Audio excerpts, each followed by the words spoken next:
I'm doing a YouTube overview. So here is the page that I shared with all of you that everyone should have.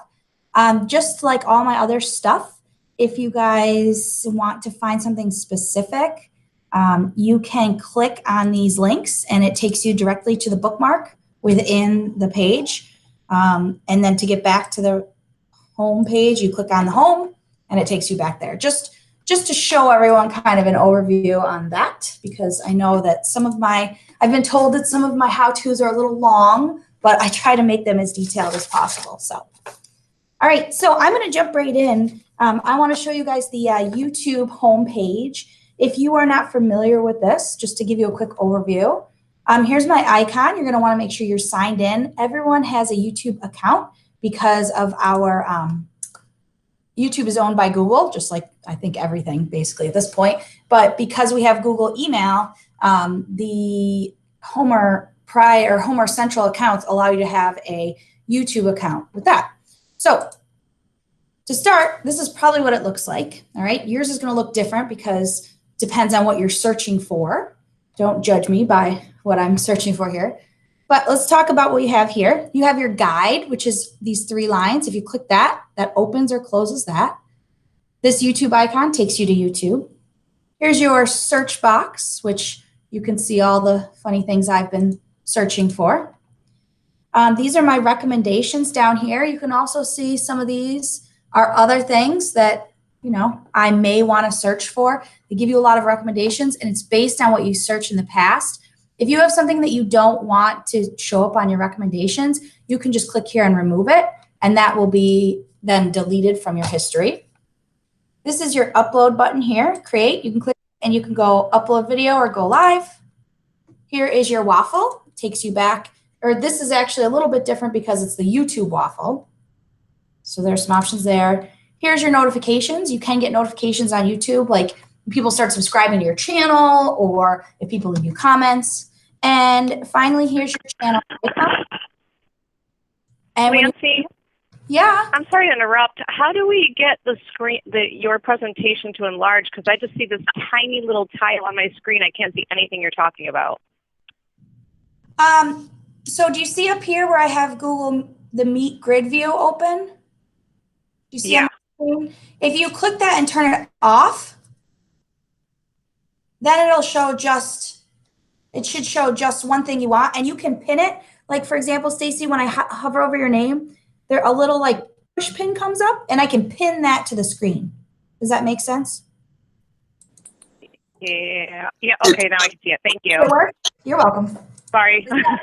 Oh, you're fine. That's a good question. Is that what? Okay. Perfect.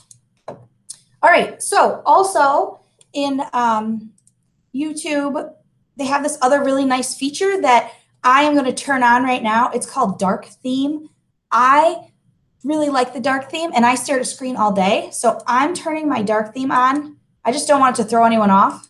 But this is how I like to use YouTube, because when I'm on it, that way it kind of makes it a little less bright. It helps me with the brightness. So again, if you want to turn on your dark theme, you click on your icon, click here, and that'll show you. All right, so that's kind of the overview of the home page. Does anyone have any questions on that? All right, so let's go into searching and all that stuff. Yeah? No? Okay. So let's go into searching. I've been looking a lot into Google Sheets lately. I type that in. I get a bunch of things that I can do, right? Here is a video, full tutorial, 35 minutes long. Here is a channel. It has 82,000 subscribers and has 267 videos. So I can subscribe to this channel if I wanted. That means I would get notifications when they post. Here's the other cool thing that I didn't know about until I really started delving in. This piece here, the filter, if you click on that, you can decide exactly what you want.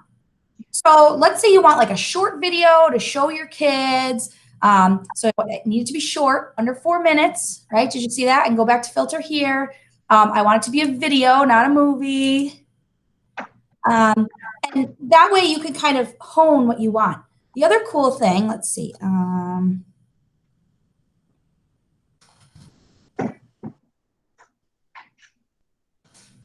Let's say I looked up the Louvre and I can go to 360 and it'll give me all the 3D 360 tours. So if you have if you're doing this with students and they have a device where they can look around, they can't even do it on their Chromebooks. But when you move, it moves around with you like you're inside of it, even though it's a YouTube video. I'm using my desktop right now, so this is difficult for me. But this one, you should be able to with a device. Let's see, where is it? Oh, it doesn't have it here. Hold on. But still, with a device that you can look around with, like a tablet or whatnot, it'll let you look around. It's pretty cool. These are pretty cool. So if you wanted to check that out, that's another thing you could do. Let's see. Does anyone have any questions about searching? Okay. I'm just going right through my little thing here. Let's say I found a video that I really like. All right, I'm going to go back to Google Sheets because I don't have a good Google Sheets tutorial. And I click on this one. And of course, it auto plays with an ad, of course. Love the ads. Remind me to tell you about how to get rid of the ads for the kids later on. Okay, so here's my video. I really like it. I want to save it. I want to save it to a playlist. So what I'm going to do is I'm going to click on this right here, add to, and you can see I already have a bunch of playlists made, but I can create a new playlist. I'm going to click on Google Apps, and it's done. It says it up here. All right. So if I want to save it to watch later, which is private, you could see here, private playlist. These other ones are all public, so anyone can go onto my YouTube channel and see these different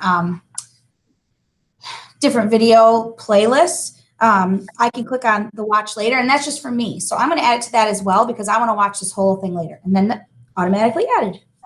All right. Playlists are great if you're using your YouTube channel to put videos together for kids. If you have a bunch of short videos that you want to have the kids watch, you can share a whole playlist, and I'll get down to that in just a minute. All right, so subscribing to channels.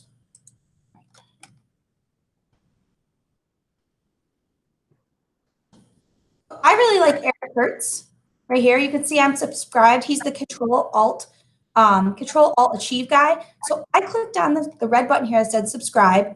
And then this right here is my notifications. I decided not to get any notifications, which means that every time he posts, I would usually get a notification. I don't need to get that. It could be email, it could be whatever. So I turn that off. But if I subscribe, then when I click on his stuff, you can see all the videos that he's made, which are great. So there's that. That's subscribing. Let's see. Oh, so once I've subscribed, I start a playlist. People always ask me, they're like, well, how do I get to my playlist? I have them all. I don't know what to do. You're going to click on these three bars up here, and you'll see over here, here are my subscriptions. So I subscribe to Homer YouTube. I subscribe to some relaxing music channel. This is my personal channel, just so I can follow it to make sure my kids aren't posting anything terrible. You can see I subscribe to a bunch of stuff, right? So they could show less. Right here, my library, my history, my videos. If I click on show more, these are my playlists. So you can see by looking at the icons next to it, the three lines with the play button is a playlist. Watch later has the clock. These are my videos, my history, all that good stuff. So really, this is kind of the table of contents of YouTube, and that's called the guide. That's the one on the left. Does anyone have any questions about the guide and like accessing that stuff? So like here, Google Apps. This is a playlist that I made. You can see I can grab things and move them around by pulling these two bars here. I can edit the name of the playlist by clicking on the pencil. I can shuffle the play, so every time somebody comes to it, it's a different order. I can share it this way, or I can just highlight the URL in the Omnibox and share that. There's the three lines here. I can add a collaborator. I can add them all to a different playlist. So there's tons of options here. Plus, there's options over here. You can move to the top, bottom. I don't know why you do that because you can just drag them.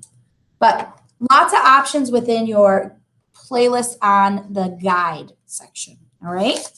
Now, the next thing, let's see. Does anybody have any questions? Let's see. I still see your Bitmoji. Allison, can you see me? Oh, okay. I'll go now. All right. So the next thing I want to show you is how to upload a video. So I take a video on Google Meet, right? And I want to upload it to YouTube. I suggest you upload things as unlisted. If you're sharing them with students directly, I upload mine to public because all of mine are how-tos.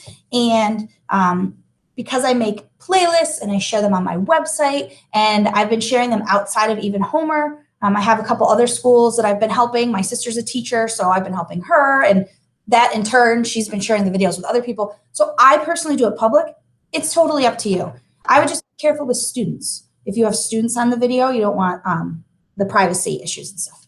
All right, so to upload, I'm going to click on this little camera, and I'm going to click on Upload Video. And what this is going to do is just bring up an upload box. I'm going to find a file. Meet recordings.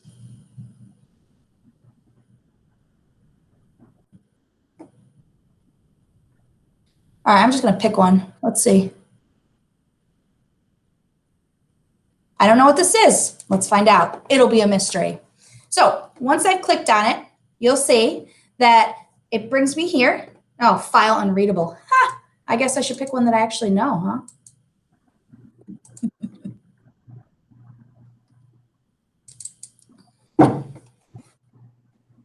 That's what happens when you don't practice.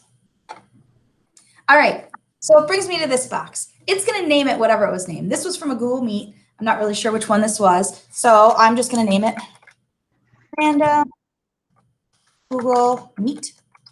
You can give it a description. If you're sharing this with students, you may want to give it a description and say, you know, watch this video. Oh, processing abandoned. Ah, fail. Delete forever. Because I already have it. All right.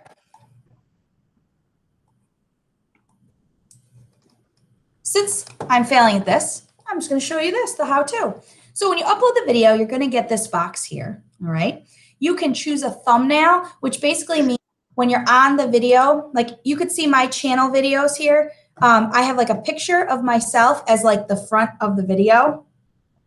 You could do that, or it's just going to take one, like a snapshot from your video itself. So I chose this. It was just a snapshot.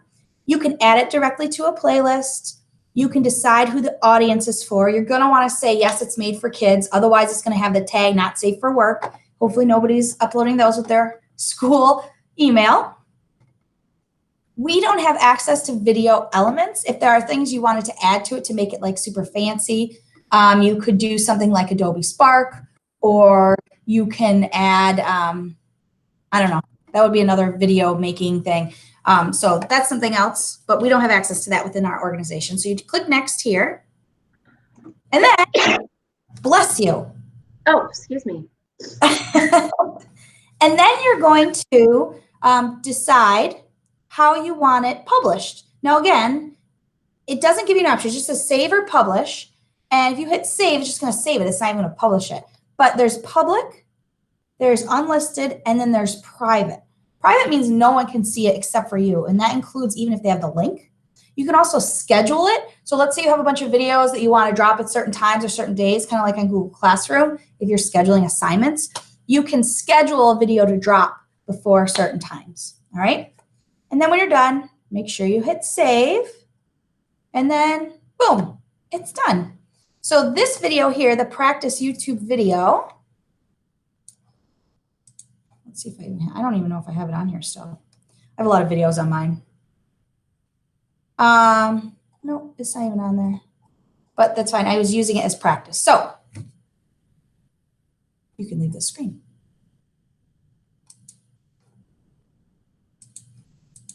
So All right, so I deleted those. Now let's talk about YouTube Studio.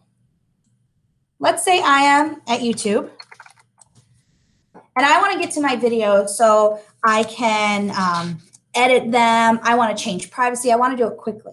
Now over here are all like my videos, watch later. The easiest way to do that though is to click here and go to YouTube Studio. YouTube Studio is where all your videos are. Right here gives you right here videos, your playlist. This is my dashboard. I have 7 subscribers. Ooh, very exciting. You can see how many views the channel's had, all that. To get to the videos, I can click on videos. Here you can change the visibility. So like some of these I see that I have them as unlisted. Google Classroom and Drive for GIFs. Huh, that's funny. Google Meet view. So I changed them. You can click over the details, the analytics. You can look at the comments. You can view it on YouTube and see how people see it. And then there's your other options. You can download it from here. I mean, it is my video, so I already have it. Just all sorts of stuff within the YouTube Studio. I heard a question come in. I'm going to pop over and check. Michelle says she doesn't have YouTube Studio listed. Are you on the actual, you have videos? I know you do because my kids watch them and they love them. So Michelle, from the main YouTube page, youtube.com, you are logged in. When you click on it and it doesn't say YouTube Studio there, I'll have to look into that. You can also click on your channel. Do you have a channel? You may have, I think you had to do something where you have to start a channel. This is my channel. You could customize it by clicking here.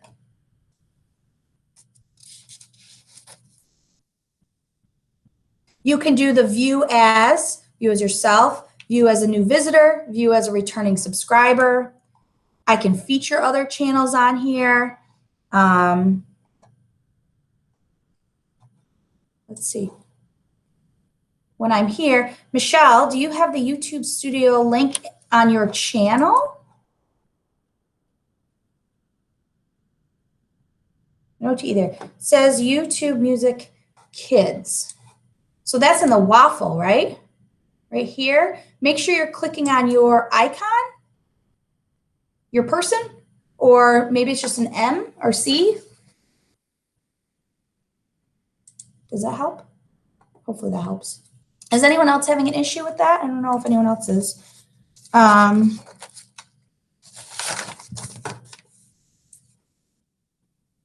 Yep, got it. Okay, awesome. All right, so once you're on your channel too, you can go to YouTube Studio from here. All right, so this is just an overview. This is how to use YouTube standalone. Now, I would suggest using YouTube to upload your videos to stream, and I'm going to show you why in a little bit, but for the accessibility piece, because it helps with when kids are watching, you can do lower quality video so they can watch it even if they don't have really good Wi-Fi. All right, so I'm going to bring up one of my Google Slides, and I'm going to show you how to insert a video. This is just a random Google slide I have that I use. All right, so let's say I want to put a video on here about the cell. I'm going to go to Insert, Video. Now, if I already have a video I know I want, I can just copy and paste it right into this URL box. But I don't have one, so I can search from YouTube right here.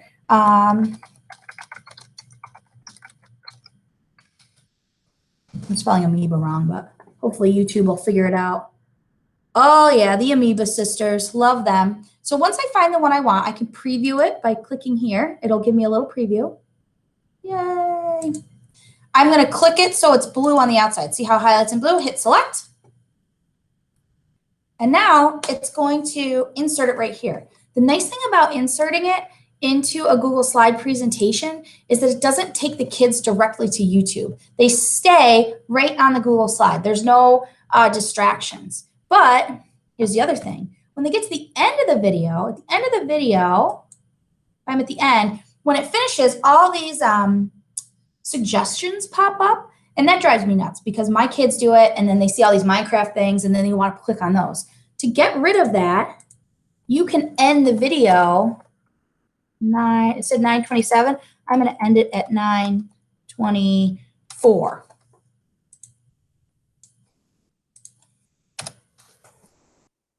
Now the video is going to end. It's going to end a little bit early, and it shouldn't hold.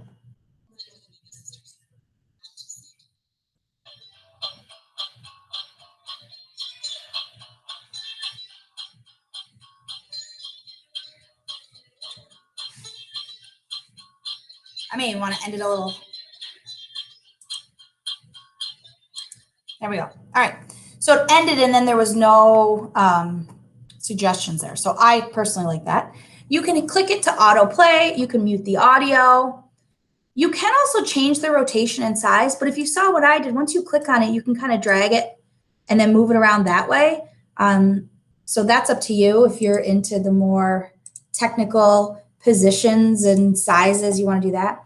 You can also give it a drop shadow, which basically means that your video box has a shadow on it if you're interested in that. So there's lots of options for formatting over there. To get that right-sided toolbar, you just click on it on the video itself, and then you'll see format options comes up right here. So go ahead and click there. So that's how to put it into a slide. If I wanted to put a video in a Google form, again, once I have a form, I have the kids taking a quiz, I want them to watch a video.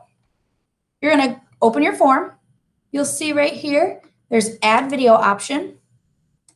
Again, I can search.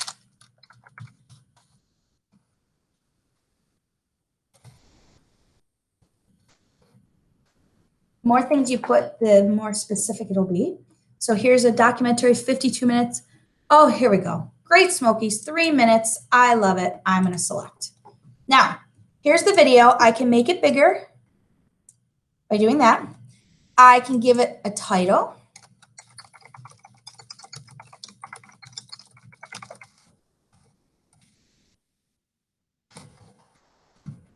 There we go. Let's say I put the video there and I want it somewhere else. I can grab it and pull it by those 3 little dots just to show you a preview of what it looks like. Here you go. So when the kids log in, here's the video. They don't have to go to YouTube. There's no ads. There will be a little ad right here that pops up, but another great way to integrate into your Google verse, as we like to call it. Sorry. I just want to make sure I'm getting everything. If you just want to share the video itself, the easiest way to do it is however you share with kids.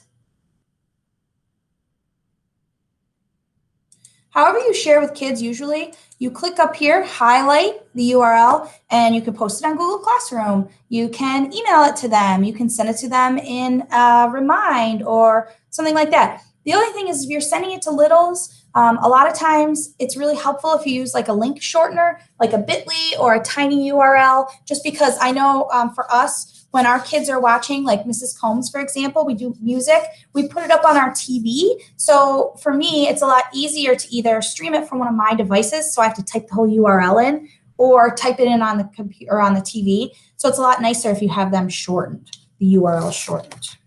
All right. All right, so I'm on to the last section, which is creating optimal viewing experience. How's everybody doing with like the general YouTube? I don't see any more questions. I mean, it probably means I'm talking too fast, but you guys all know me and that's how I roll, right? All right, so optimal viewing. When you're on YouTube, and this goes for the kids as well, if you're having trouble streaming or things are glitchy, you can change the quality of the video. There's a gear right here on all the videos, and it's going to auto quality all the time. It's going to auto whatever the best quality is, and that's going to be the highest bandwidth it can take. But you can go down to as low as 144. And now you'll see on my video, it's much blurrier, but it takes a lot less bandwidth. It takes, look at it, it's already, the whole thing's already loaded. You can hear me. You can still hear, right? You can see it for the most part. So if kids are having trouble with that or you're having trouble streaming, you may want to lower the quality. Again, you can always go back to auto. And that's gonna, whoop, there I am, a whole lot of terrible. You may have to refresh it or whatever, but that's a great trick that we've had a lot of success with kids. The other thing is closed caption. You can, in your account, you can add subtitles and closed caption, but to do that, you have to have a typed up transcript of the entire video, which I thought at first I was like, this is amazing. We can make videos and it'll automatically subtitle thing. No, it doesn't automatically subtitle thing. You can see here, it auto detects the language. It's English here. I'm in my YouTube studio and then I clicked on subtitles. You can add here, it'll say to add. So here are the subtitles. You can upload a file. You can transcribe it and auto sync, which means if I have it all written out exactly what I said, it'll auto sync it, but it doesn't line up with my speaking. So you have to like go in and make sure that the speaking is correct. And it's a little tedious for sure. But if it's something that you wanted to do, it is there and you are able to do it. Let's see if I can get to.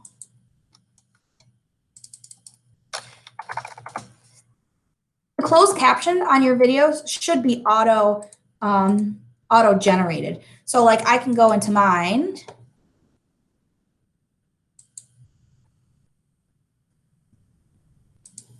And you can see here, it's auto generating my closed captions as I'm speaking. So I didn't do anything for that. I'm just hitting play and it's just going. So that's another way, just so you know. All right, and finally, the view modes. This is my default view mode, right? I'm in the view default. Now I can go into theater mode, which clicks this box here, which makes it a nice wide screen. I can go out of that. I can go to full screen, which I think people know how to do for the most part, and if you don't, that's okay. And to get out of it, I'm just gonna hit the escape key in the top left. All right. I think I got everything. What did I miss? Who has questions? What do you guys have for me? Anything? Anybody have any questions? All right, well, if that's the case, boom, 31 minutes. Look at that. Shazam.